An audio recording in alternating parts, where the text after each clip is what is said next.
And touchwood मैंने post graduation किया हुआ है, मैं MBA हूँ HR में, साथ ही मैंने बहुत सारे डिप्लोमास भी किए हुए हैं। तो बाय गॉड ग्रेस मैं सब कुछ हैंडल कर सकती हूँ। यहाँ पे अभी स्टिल कैंडिडेट हैं, उनमें से मुझे ये बताइए कि स्ट्रॉन्ग महिला अकेली कौन सी है जिसके पीछे किसी पुरुष का हाथ ना हो। पहली ही पर्सन हूँ अपने समाज, अपने परिवार से जो राजनीति में आ रही है। फैसले मैं खुद लेती हूँ, मेरी ज़िंदगी के फैसले मैं खुद लेती हूँ, मेरे घर के फैसले मैं खुद लेती हूँ। तो मुझे नहीं लगता मेरे लिए कोई बहुत मुश्किल होगा ये सब करना। बाकी मेरे पास जनता का सहयोग रहे और मैं भिवानी की जनता से पूरा वादा कर सकती हूँ कि जैसे मैं आज उनके सामने वोट मांगने के लिए खड़ी हूँ, कल को काम करने के लिए भी मैं ही उन्हें मिलूंगी, ना कि मेरा भाई, मेरे पिता या मेरे पति। के लिए हमारे सामने महिला है और काम करने के लिए पुरुष है। तो मैं तो जनता से यही अपील करती हूँ कि वो इंडिपेंडेंट महिला को ही इस बार चुने और मौका दें। तो ये तो बाय गॉड ग्रेस मौका मिला है, अब हमें एक बार फिर से अपने आप को प्रूव करना है कि महिलाएं कहीं पीछे नहीं हैं, कि 9 बजे दुकानें खुलती हैं तो 12 बजे तक गंदगी हो जाती है, जो ये लोग कहते हैं करंट लोग। लेकिन मैं सुबह सुबह जब निकलती हूँ, हम 6 बजे के बाद निकलते हैं, 9 बजे भी निकलते हैं, तब भी पूरा गंदगी होता है। एक स्ट्रैटेजी बना के एक तरीके से काम करेंगे ताकि भिवानी का विकास दिखाई भी दे किया हुआ। भिवानी में ही हम पैदा हुए हैं, भिवानी में ही बड़े हुए हैं, तो भिवानी का मैंने विकास बहुत कम देखा है as compare to other cities. हाँ, नमस्कार, मैं हूं आपका दोस्त विनोद शर्मा और आज चर्चा करने के लिए शहर की एक ऐसी महिला के पास पहुंच गया हूं जिसे आप हर कोई जानता है। रोजाना अपनी टीवी स्क्रीन पर आप देखते हैं और न्यूज़ पढ़ते हुए भिवानी की खबरें दिखाते हुए, लेकिन आज उन्हें हम खबर में लेके आए हैं। आज प्रिया सिजा हमारे साथ बैठी हैं टीवी स्क्रीन पर, हम बात कर रहे हैं, आज इनसे चर्चा करेंगे चेयरपर्सन भिवानी को लेकर।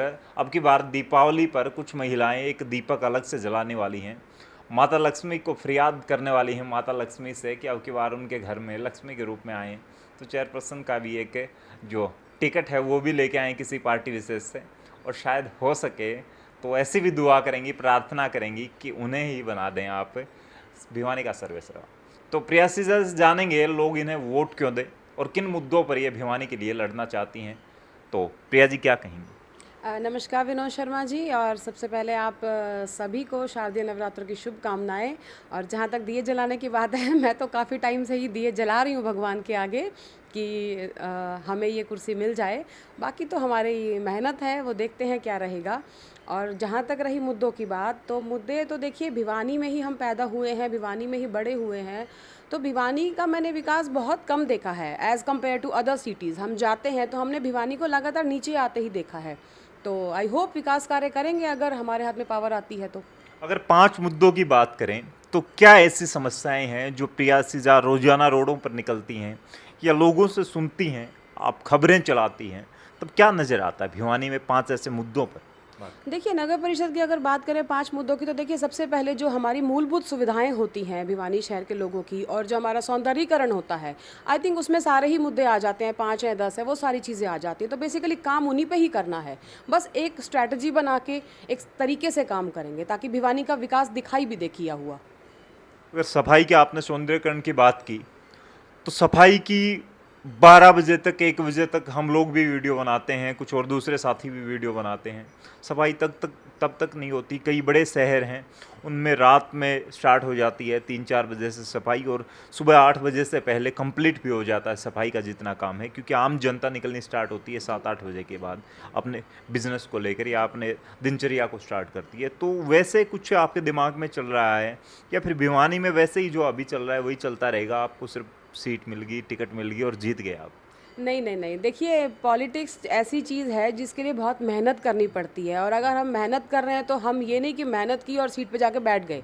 नहीं, हमें विकास कार्य करना है। जैसा कि आपने कहा कि हम दिन में निकलते हैं, आप 12 बजे की बात कर रहे हैं, चलो मैं इनकी बात को ऊपर रखती हूँ कि 9 बजे दुकानें खुलती हैं तो 12 बजे तक गंदगी हो जाती है, जो ये लोग कहते हैं करंट लोग। लेकिन मैं सुबह सुबह जब निकलती हूँ, हम 6 बजे के बाद निकलते हैं, 9 बजे भी निकलते हैं, तब भी पूरा गंदगी होता है शहर का। आप सर्कुलर रोड ही आप ले लीजिए, पूरा गंदगी से अटा होता है। तो मैंने बाहर भी हम लोग जाते हैं तो एक स्ट्रैटेजी, वही मैं कह रही हूँ कि अगर हम इस सीट पे आते हैं तो हम एक स्ट्रैटेजी बना के काम करेंगे कि लोगों को भी लगे कि अगर प्रिया सिजा आई है तो कुछ काम किया है। अब के बाद ड्रॉ निकला और उस ड्रॉ में किस्मत खुली भिवानी की महिलाओं की। वैसे तो महिलाओं को एक कदम पीछे रखा जाता है, पुरुष आगे चलते हैं उसके रक्षक बन के, या कुछ ऐसा पुरुष प्रधान देश है हमारा भारत की बात करें। अब की बार महिलाओं के आगे जिम्मेवारी आई है, महिलाओं के हिस्से आई है जिम्मेवारी, किस रूप में देखते हैं इस ड्रॉ को, और महिलाओं को चेयरपर्सन का अब की बार आरक्षण मिला? नहीं सर, मैं बहुत खुश हूँ कि अगर सीट महिला आरक्षित आई है, ये हमारा सौभाग्य है, ये भगवान की कृपा है हम लोगों पर कि हम काम कर रहे हैं और हमें बाय गॉड ग्रेस मौका मिल रहा है कि हम और काम कर सकें। बाकी हाँ, ये बात भी सही है कि जो हमारा समाज है वो चाहे कितनी महिला सशक्तिकरण की बातें कर ले, स्टिल हम लोग महिलाओं को घर पे रखना पसंद करते हैं और महिलाओं को घर पे रखना पसंद करते हैं। साथ ही साथ महिलाएं तरक्की कर रही हैं, फिर भी हमारे समाज में कहीं ना कहीं ये कमी है कि वो पुरुष प्रधान ही है। तो ये तो अब बाय गॉड ग्रेस मौका मिला है, अब हमें एक बार फिर से अपने आप को प्रूव करना है कि महिलाएं कहीं पीछे नहीं हो सकती हैं। प्रिया, हम सैकड़ों सरपंच जो महिलाएं हैं हरियाणा में कई जगह, उन लोगों से मिलना होता है, ऑफ कैमरा भी बात करते हैं, और कैमरे पर भी हम कई बार सरपंच से गांव के विकास के लिए बात करने गए तो बड़ी बात ये निकल कर आई सामने कि महिला सरपंच है और उसके ससुर या प्रतिनिधि के तौर पर उनके हस्बैंड बात भी हमसे कर रहे हैं। हालांकि वो चाय बना के लेके आ रही हैं, वो हमसे बात भी नहीं कर रही हैं और वो गांव की मुखिया हैं। बड़ी बात है। हरियाणा सरकार अब 50% महिलाओं के लिए आरक्षण लेके आई है पंचायत चुनाव में। यहाँ पे भी आपने बताया जिस प्रकार से ड्रॉ में, बड़ी अच्छी बात है भिवानी के लिए। लेकिन भिवानी में भी अब नगर परिषद की बात करें या फिर दूसरे पदों पर महिलाओं के लिए ड्रॉ तो निकल गया है, लेकिन महिलाओं के लिए वोट मांगने के लिए आज भी उनके पति, पिता या फिर उनके ससुर वगैरह निकले हुए हैं और वो लोग कहते हैं कि फलाने का ससुर का इतनी इमेज है, फलाने के ससुर की, कि उसके ब्याह पर वोट मिल जाएंगे। पति की इतनी इमेज है, या पति जान पहचान वाले हैं लोगों के, तो उनके ब्याह पे वोट मिल जाएंगे। तो किस हिसाब से देखते हैं कि महिलाओं को आरक्षण मिल गया फिर उसके बाद भी वो वंचित हैं उस क्षेत्र में? सर, मैं आपकी बात से बिल्कुल एग्री हूँ। आज भी ऐसा है कई जगह कि कई जगह क्या भिवानी में भी है कि महिला सीट है लेकिन पति काम कर रहे हैं। अब ये तो भिवानी की जनता को डिसाइड करना है ना कि उन्होंने क्या करना है। भिवानी की जनता को सोचना चाहिए कि वो पहले सबको ट्राई कर चुके हैं। महिला सीट है तो मतलब महिलाओं को आगे आने दो ना। महिलाएं जब हर क्षेत्र में आगे आ सकती तो यहाँ क्यों नहीं संभाल सकती। अब हम तो वोट मांगेंगे, अब उनके बारे में देखिए मैं क्या ही कहूँ, जो पति है या राजनीतिक बैकग्राउंड है या किसी का ससुर है, अब ये तो जनता को देखना है कि उसे एक इंडिपेंडेंट महिला को चुनना है या फिर से मैं वही कहना चाहूँगी कि दिखाने के लिए हमारे सामने महिला है और काम करने के लिए पुरुष है। तो मैं तो जनता से यही अपील करती हूँ कि वो इंडिपेंडेंट महिला को ही इस बार चुने और मौका दे। प्रिया सिजा से तो भिवानी की जनता ये उम्मीद रख सकती है, क्योंकि बहुत से कार्यक्रम में आपको देखा गया है तो आप अकेले ही पहुँचते हैं किसी पुरुष की प्रधानता के बजाय। हालांकि आपके साथ महिलाएं होती हैं, लेकिन आप अकेली प्रधानता करती नज़र आती हैं जहां भी आप पहुंचती हैं। ये नहीं कि आपके फ्रंट में कोई आगे आपके बॉडीगार्ड के रूप में चल रहा है या फिर आपके परिवार की प्रधानता कोई और कर रहा है और आप खाली वहां पे रिबन काटने तक ही सीमित हैं। बातें भी लोगों तक या लोगों से जो डिस्कशन कर रहे हैं वो भी आपके हस्बैंड या आपके पिता या वो कर रहे हैं। तो भिवानी को उम्मीदें हैं कि प्रिया सिजा के रूप में उन्हें जो प्रधान मिलेगी वो या चेयरपर्सन जो मिलेंगी वो पूर्ण रूप से अपने आप में सक्षम होंगी काम करने में, या फिर जो भी उनकी मजबूती से आवाज़ उठानी होगी वो खुद ही उठाएंगी। जी बिल्कुल सही कहा आपने कि मैं जाती हूँ, मेरे साथ ऐसा नहीं कि पुरुष नहीं है, मेरी टीम में महिलाएं भी हैं और पुरुष भी है, but I am proud of my self कि मैं खुद को रिप्रेजेंट करना जानती हूँ। और मैं भिवानी की जनता से पूरा वादा कर सकती हूँ कि जैसे मैं आज उनके सामने वोट मांगने के लिए खड़ी हूँ, कल को काम करने के लिए भी मैं ही उन्हें मिलूंगी, ना कि मेरा भाई, मेरे पिता या मेरे पति मिलेंगे। तो मैं तो सिर्फ इतना ही कह सकती हूँ कि जैसी मैं आज उनके सामने हूँ वैसे ही मैं तो इतना भी कहती हूँ कि आज मैं अगर हाथ जोड़ के आपसे वोट मांग रही हूँ तो कल को मुझे वोट देने वाली जनता मेरे सामने खड़े होकर ठोक बजा के अपने काम भी करा सकती है। भिवानी में आप किसी से बात करेंगे तो अपने पार्षद को कोई गालियाँ निकालता हुआ मिलता है, किसी का रोना है अपने सीवरेज को लेकर, किसी को पीने के पानी में गंदगी मिल रही है, किसी के घर पीने का पानी पहुंच ही नहीं रहा इतने साल के बाद भी। एक दो कॉलोनी से हमारे पास फ़ोटो आते हैं, रोज़ाना आते रहते हैं कि हम भिवानी में तो रहते हैं लेकिन गांव से भी बदतर हालात हैं यहाँ के। गलियाँ आज भी कच्ची हैं। सिटी स्टेशन की तरफ बात कर लें हम, एक दो कॉलोनी की या दूसरी जगह, जब अधिकारियों से या फिर पार्षद वगैरह से बात की जाती है तो वो कहते हैं कि ये लीगल नहीं है यहाँ पर। फिर वो लोग कैसे वहाँ पर रह रहे हैं, उनके मीटर कनेक्शन भी हैं, बिजली कनेक्शन या दूसरे कनेक्शन हैं, लेकिन फिर भी उनकी गलियाँ जो कच्ची हैं, कीचड़ फैला रहता है। तो इससे सबसे कैसे निपटेंगे प्रिया? नहीं सर, निपटना कोई बहुत मुश्किल नहीं है। ये तो बस एक बना रखा है कि हमने, कुछ लोग कहते हैं हमने इतना काम करा दिया कि अब ज़रूरत ही नहीं है, लेकिन जैसा कि अब हम लोग एज अ रिपोर्टर बाहर निकल के देखते हैं तो काम तो बहुत है करने को। अगर स्ट्रेटजी बना के काम किया जाए तो मुझे नहीं लगता आप कोई भी जंग नहीं जीत सकते हो। और जो भी एरिया की जैसे बात है, सफाई हो, लाइट हो, पानी हो, तो क्या रहता है कि कुछ काम डिपार्टमेंट्स, अलग अलग डिपार्टमेंट्स के होते हैं, तो उनसे कोऑर्डिनेशन बना के अगर हम काम करेंगे तो मुझे नहीं लगता इतना मुश्किल होगा यहाँ का विकास करना। कई बार डट के और बोल्डनेस के साथ चाहे यूँ लगता है कि मेरी हार हो रही है यहाँ पे, या फिर ये काम इम्पॉसिबल सा है, तो वहाँ पे महिला को जिस तरह अबला एक शब्द जुड़ा है महिला के साथ, हालांकि वो अपने आप में इतनी संबल हैं लेकिन फिर भी अबला शब्द जुड़ा है, फिर कैसे बोल्डनेस दिखा पाएंगी अकेली? आपने जिस तरीके से बताया तो है कि मेरे पास साथ पिता या फिर पति को मैं लेके नहीं जाऊंगी जहाँ भी मुझे काम करना हो, तब वहाँ कमज़ोर पड़ गई तो बोल्डनेस कैसे दिखा पाएंगी? नहीं नहीं सर, कमज़ोर महिला नहीं पड़ सकती। अगर महिला में कुछ करने का जज्बा है, जब महिला एक घर संभाल सकती है, महिला अपने बच्चे संभाल सकती है। और एक चीज़ कहना चाहूँगी, जब ये समाज पुरुष प्रधान है, लेकिन लोग ये भूल जाते हैं कि पुरुष प्रधान समाज में उस पुरुष को खड़ा करने वाली भी महिला ही होती है। तो मुझे नहीं लगता इतना मुश्किल होगा। अगर आज मैं इलेक्शन लड़ सकती हूँ अकेले, तो मैं अपनी हिम्मत से काम करवाने की हिम्मत भी रखती हूँ। और दूसरी बात रही पति या पिता होने की, तो देखिए अभी तक मैं काफ़ी सालों से इंडिपेंडेंट हूँ। मेरे फैसले मैं खुद लेती हूँ, मेरी ज़िंदगी के फैसले मैं खुद लेती हूँ, मेरे घर के फैसले मैं खुद लेती हूँ। तो मुझे नहीं लगता मेरे लिए कोई बहुत मुश्किल होगा ये सब करना। बाकी मेरे पास जनता का सहयोग रहेगा तो हम एक स्ट्रैटेजी बना के, प्लानिंग करके सारे काम कराएंगे। राजनीतिक बैकग्राउंड की आपकी बात करूंगा, पहले कोई राजनीति में रहा है परिवार से, या पहली बार चुनाव लड़ रही हैं? क्यों मन बनाया? और पहली बार चुनाव लड़ रही हैं तो क्या क्या मुश्किलें फेस करनी पड़ेंगी आने वाले वक्त में, क्या क्या स्ट्रेटजी लेके चल रही हैं? मेरे परिवार, कोई मेरा राजनीतिक बैकग्राउंड नहीं है, मेरे परिवार से कोई राजनीति में नहीं था। मैं पहली ही पर्सन हूँ अपने समाज, अपने परिवार से जो राजनीति में आ रही हूँ।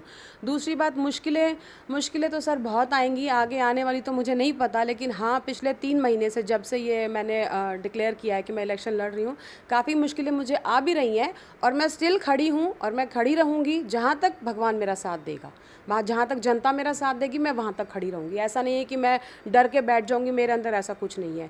और फिर आगे काम की बात है, तो जब इन मुश्किलों का सामना कर सकते हैं तो आगे भी चल जाएगा। अब की बार पार्टी सिंबल पर इलेक्शन होगा, और पार्टी सिंबल के लिए हर कोई फाइट कर रहा है कि मुझे इस फला पार्टी से, बड़ी पार्टी से मुझे टिकट मिल जाए, मेरे फैमिली को मिल जाए। पुरुष लड़ रहे हैं अपनी पत्नी को टिकट दिलाने के लिए, हर प्रयास किया जा रहा है। आप भी कहीं फाइट में हैं, या फिर किस हिसाब से आप आने वाले वक्त में भिवानी की जनता के सामने जाएंगी? किस पार्टी को लेकर आप? देखिए, मैं जब से तैयारी कर रही हूँ तो मैंने बोला ना कि मैं सिर्फ़ और सिर्फ जनता के सहयोग से चल रही हूँ। तो मेरे साथ जो टीम है, जो लोग मुझसे नए-नए जुड़ रहे हैं, मैं सबकी राय लेकर चल रही हूँ। कुछ लोग क्या चाहते हैं, कुछ लोग क्या चाहते हैं। तो जब मैं लड़ ही जनता के लिए रही हूँ, तो मैं उन जनता की राय ले रही हूँ। और जहाँ तक रही देखिए पार्टी की बात, तो पार्टी जो है, आप एक चीज़ खुद देखिए कि जितने भी पार्टी में यहाँ पे अभी स्टिल कैंडिडेट हैं, उनमें से मुझे ये बताइए कि स्ट्रांग महिला अकेली कौन सी है जिसके पीछे किसी पुरुष का हाथ ना हो। अब ये तो सरकार को देखना है, दूसरी पार्टीज़ को देखना है कि वो अपनी पार्टी से किसी डम्मी को लाके खड़ा करती है, या इंडिपेंडेंट कोई कैंडिडेट जो कि खुद अपने फैसले ले सकता है उसको खड़ा करती है। बाकी हाँ, ट्राई हम भी करेंगे और उसके बाद देखते हैं फिर क्या होगा। शिक्षा की बात बड़ी आ जाती है। अब नई एक शिक्षा नीति भी आ रही है, पूरे हिंदुस्तान में सरकार लेकर के आ रही है। तो शिक्षा कितने मायने रखती है? आप अगर चेयरपर्सन बन जाते हैं तो, और कितनी एजुकेशन है? आपसे बात करूंगा आपकी, किस हिसाब से भिवानी की जनता समझे कि अगर आपके हिस्से ये पद आ जाता है तो कैसे आप अपनी शिक्षा के बदौलत अपने इस पद को आगे बढ़ा पाएंगी, भिवानी का विकास करवा पाएंगी? देखिए, शिक्षा इस पद के लिए नहीं, शिक्षा हर जगह मैटर करती है और शिक्षा के साथ साथ संस्कार भी मैटर करते हैं। लेकिन शिक्षा का बहुत अहम रोल होता है। जब तक हम कहीं बैठकर कोई चीज़ को समझ ही ना पाएँ तो हम कैसे उसका जवाब दे सकते हैं? हम वेट करें कि कोई हमें आए, हमें समझाए, हमें सिखाए तो हम उस पर साइन करें, हम उस पर करें, वो चीज़ नहीं है। शिक्षा बहुत अच्छी है। एंड टचवुड मैंने पोस्ट ग्रेजुएशन किया हुआ है, मैं MBA हूँ HR में, साथ ही मैंने बहुत सारे डिप्लोमास भी किए हुए हैं। तो बाय गॉड ग्रेस मैं सब कुछ हैंडल कर सकती हूँ। गॉड गिफ्ट होता है महिलाओं में मैनेजमेंट, जी, और दूसरा आपने MBA भी कर रखा है, तो ये तो प्लस पॉइंट हो गया भिवानी के लिए। उसका फ़ायदा भी भिवानी की जनता उठा पाए? बिल्कुल बिल्कुल। अब ये तो देखिए जनता को सोचना है कि उनको फ़ायदा उठाना है या नहीं उठाना। मैं तो अपनी ट्राई कर सकती हूँ। एज ए एंकर आपने जो समस्याएं रोजाना पढ़ी हैं जनता की, भिवानी की जनता, उन पर कभी मन भी बनता है कि यार अगर मैं, कई बार बचपन में ये पढ़ाया जाता था कि अगर आप प्रधानमंत्री होते, एक दिन के लिए आपको मुख्यमंत्री चुन लिया जाए तो आप क्या करें। तो तब मन भी बनता था कि इनको अगर मैं चेयरपर्सन या भिवानी का जिम्मा मेरे हिस्से आता है तो मैं चुटकियों में ऐसे सोल्व कर दूं। या नायक फिल्म आपने देखी होगी, वो जिस हिसाब से अनिल कपूर साहब करते हैं, तो उस प्रकार से मन बना कभी इन समस्याओं को कैसे आप चेंज कर सकते? जी, बिल्कुल ऐसा है। देखिए, हम करीबन मैं 10-12 साल से मीडिया से जुड़ी हूँ और भिवानी की लगातार समस्याएं मैं देख ही रही हूँ। तो जहाँ तक मेरा मन बनने की बात है, तो मन मैं ये नहीं कहूँगी कि मेरा शुरू से था। हाँ, पिछले 5-6 सालों से मुझे बहुत लगता था कि भिवानी में कुछ बदलाव चाहिए, भिवानी में विकास कार्य चाहिए। लेकिन फिर भी उसके बाद भी जहाँ भी मुझे कोई मौका मिलता है, तो कोई भी प्रॉब्लम ऐसी होती है तो मैं अपनी सोशल मीडिया पे ज़रूर उसे शेयर करती हूँ। हाँ, मेरे हाथ में इतना पावर नहीं है कि मैं उसको सॉल्व करा सकूँ, बट स्टिल मैं जनता की आवाज़ को अपनी सोशल मीडिया के थ्रू उठाने की पूरी कोशिश करती हूँ। प्रिया, लास्ट सवाल आपसे ले लेता हूँ कि जातीय समीकरण राजनीति में सबसे बड़े मायने रखते हैं। बड़ी बड़ी पार्टियाँ सिर्फ जाति का समीकरण बिठा करके एक डम्मी कैंडिडेट को भी इस लेवल पर ले आती है और उससे टिकट मिल जाती है। चाहे वह इलाहाबाद इलेक्शन में देख लें कि दाएं बाएं ऐसे कर आके कांग्रेस और बीजेपी की बात कर लें, तो किस प्रकार से आप मैनेज कर पाएंगी इस जातीय समीकरण को? आप किस प्रकार से भेद पाएंगी ये जो चक्रव्यूह बनेगा इसको? सर, जातीय समीकरण मुझे बहुत दुख होता है एक्चुअली, क्योंकि मैं कभी भी इस चीज़ में बिलीव नहीं करती। कास्टिसिज्म में मैंने कभी बिलीव नहीं किया, बट हाँ, राजनीति में पैर रखने के बाद मैं देख रही हूँ ये चीज़ें एक्चुअल में हो रही हैं। तो मैं तो इसके लिए, देखिए, मैं अपने एफर्ट कर रही हूँ और मेरे साथ ऐसा नहीं है कि सिर्फ मेरे समाज का सपोर्ट है। मेरे साथ अलग अलग समाज के काफ़ी लोग, मतलब 36 बिरादरी के लोग मेरे साथ जुड़ने लगे हैं और मैं बहुत खुश हूँ। बट मैं अब जनता से अपील करूँगी कि वो जातीय समीकरण में ना जाके, और जैसा कि आपने कहा कि कुछ लोग हैं बड़ी बड़ी पार्टीज़ के अपने डमीज़ उतार रहे हैं, तो अब लास्ट में देखिए फैसला तो जनता ने करना है। हम लोग तो अपनी फ़ाइट कर सकते हैं। तो मेरी जनता से सिर्फ यही अपील है कि किसी भी चक्कर में ना उलझ के और एक बहुत अच्छा फेयर इंडिपेंडेंट, एक मतलब स्ट्रॉन्ग कैंडिडेट को अपने चेयरपर्सन के रूप में चूज़ करें ताकि भिवानी का विकास हो सके। सरकार ने जिस भरोसे के साथ महिलाओं को आरक्षित चली, वो तो उनका एक आरक्षण का अलग वो रहता है, लेकिन भिवानी के हिस्से आया तो महिलाओं के लिए कितना विमेन एम्पावरमेंट एक शब्द आता है। हमेशा महिला सशक्तिकरण की बहुत सी आवाज़ें उठाई जाती हैं सरकार के द्वारा, बहुत से संगठन हैं ऐसे। किस प्रकार से महिलाओं के विकास में या फिर महिलाओं को आगे बढ़ाने के लिए आप काम कर पाएंगे? नहीं सर, देखिए, मैंने तो बहुत कुछ सोचा है। मैं पिछले 2015 से महिलाओं के लिए काम भी कर रही हूँ। अगर मैं बताना चाहूँ तो मेरी संस्था है यूथ अनबीटेबल, और 2015 से हम महिलाओं और किशोरियों की आंतरिक स्वच्छता को लेके, मतलब मेंस्ट्रुअल हाइजीन पे हम काम कर रहे हैं, जिसके अंतर्गत जैसे मैं सैनिटरी नैपकिन डिस्ट्रीब्यूट करती हूँ, मैं गायनोकोलॉजिस्ट को लेके कैंप्स लगाती हूँ, महिलाओं को, लड़कियों को जो कि गुड टच बैड टच होता है या फिर जो भी हमारी जो समस्या है उनसे मैं अवगत कराती हूँ। तो ये तो मेरा 2015 से प्रोसेस चल रहा है। दूसरी बात रही महिला सशक्तिकरण की, तो मुझे सीरियसली बहुत दुख होता है कि हमारे जो लोग हैं, महिला सशक्तिकरण की बातें तो बहुत बड़ी बड़ी हैं, लेकिन जब एक्चुअल में ये चीज़ आती है तो मैंने देखा है कि महिलाओं को आज भी दबा दिया जाता है। अगर एक मैं करंट एग्जांपल दूं तो अब आप ये देखिए, चेयरपर्सन के इलेक्शन है, विमेन रिजर्व है। अब विमेन रिजर्व में आप बाहर निकलते हैं, आप खुद देखिए इंडिपेंडेंट महिलाएं कितनी हैं। अब जो महिलाएं अपने घर पर, काफ़ी महिलाएं ऐसी हैं जिनका मन नहीं है इलेक्शन लड़ने का, लेकिन अपने घर के पुरुष के कहने पे वो इलेक्शन लड़ने में आ चुकी हैं, वो मार्केट में उतरती हैं, जबकि उनको राजनीति की समझ नहीं है। जो महिलाएं अपने घर में अपनी आवाज़ नहीं उठा सकती पुरुष के आगे, देखिए, घर के लोगों की मानना अच्छी बात है, पतिव्रता होना अच्छी बात है, लेकिन अगर आपका इलेक्शन के लिए मन नहीं है, आप फिर भी आप अपने पति के खिलाफ नहीं बोल पा रही, अपनी इच्छा नहीं रख पा रही, तो समाज में आप कैसे खड़ी होंगी? आप समाज के लिए कैसे लड़ेंगी? आप समाज में जो इतनी जो चीज़ें आएंगी आप उनको कैसे हैंडल करेंगी? तो ये बहुत बुरी चीज़ है कि महिला सशक्तिकरण की जो लोग बातें करते हैं वही आज महिलाओं को दबा रहे हैं, सिर्फ अपनी और अपनी स्वार्थ सिद्धि के लिए। ये थी हमारे साथ प्रिया सीजा। इनके साथ बातचीत रही। आने वाले वक्त में अगर चेयरपर्सन चुन ली जाती हैं तो कितना बदलाव करेंगी भिवानी के लिए, भिवानी के विकास में कितनी कारगर साबित होंगी, और महिलाओं के ऊपर जो चर्चा रही इनके साथ कि महिलाएं किस प्रकार से संबल बन पाएंगी भिवानी की अगर ये चेयरपर्सन चुनी जाती हैं। भिवानी की जनता देख रही है और मैं कहता हूँ हमेशा भिवानी की जनता सबसे समझदार है। कमेंट बॉक्स में अपनी राय जरूर दें, किसे चुनना चाहिए या किसे नकार देना चाहिए। आने वाले वक्त में वोट में आप किससे फतेह करेंगे, किससे जीत दिलाएंगे और किसे मात देंगे?